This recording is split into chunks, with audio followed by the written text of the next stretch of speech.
একটি দল বা গোষ্ঠী জুলাই বিপ্লবকে তাদের নিজেদের মনে করে ঠিকাদারি নেয়ার মতো আচরণ করছে বলে মন্তব্য করেছেন গণ অধিকার পরিষদের সভাপতি নুরুল হক নূর।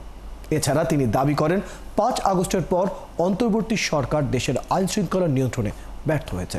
দুপুরে চট্টগ্রাম প্রেস ক্লাবে সাংবাদিকদের সাথে মত বিনিময়ে অংশ নিয়ে তিনি এসব মন্তব্য করেন। নুরুল হক বলেন, ৫ আগস্টের পর থেকে একটি গোষ্ঠী আওয়ামী লীগের মতো ট্যাগিংয়ের রাজনীতি করছে। তাদের মতে বাইরে গেলে সুবিধা মতো ট্যাগ দেয়া হচ্ছে, যা কোনোভাবেই কাম্য নয়। জুলাই অভ্যুত্থানকে ব্যবহার করে তারা বিভিন্ন থানা ও সরকারি প্রতিষ্ঠানে তাদের প্রভাব খাটাচ্ছেন বলেও মন্তব্য করেন তিনি। এ সময় তিনি দেশের আইন শৃঙ্খলা পরিস্থিতি নিয়ন্ত্রণে নির্বাচনের আগ পর্যন্ত যৌথ বাহিনী নামানোর দাবি জানান। এছাড়া তিনি আগামী জাতীয় নির্বাচন অবশ্যই পিআর পদ্ধতিতে হওয়া উচিত বলে দাবি জানান।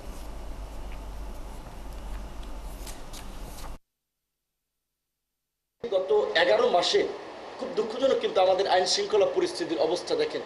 কোনো মানুষ সন্তুষ্ট নেই। 4 দিন সরকার ছাড়া রাষ্ট্র চলেছে, কিন্তু সরকার গঠিত হয়েছে, আমাদের প্রত্যাশা ছিল অন্য রকমের মাত্রায় সমাজকে নিয়ে যাবে, কিন্তু আমরা দেখলাম প্রকাশ্য দিবালোকে মানুষকে পাথর দিয়ে মারা হচ্ছে। এইটা কারা করছে? এগুলো কিন্তু রাজনৈতিক আশ্রয়ে করছে কিংবা রাজনৈতিক দলের পরিচয়ে করছে। এখন আমরা কোনো রাজনৈতিক দল, গণ অধিকার, বিএনপি, জামাত, এনসিপি, কোনো রাজনৈতিক দল কিন্তু এগুলো সমর্থন করছি না। প্রকাশ্যে মিডিয়ার সামনে বলছি যে যারাই করবে তাদের বিরুদ্ধে ব্যবস্থা নেওয়া হবে। তাহলে পুলিশ কিংবা প্রশাসন তো এর বিরুদ্ধে ব্যবস্থা নিতে ভয় পাওয়ার কথা না, তাদেরকে একটা শক্ত পদক্ষেপ নিতে হবে।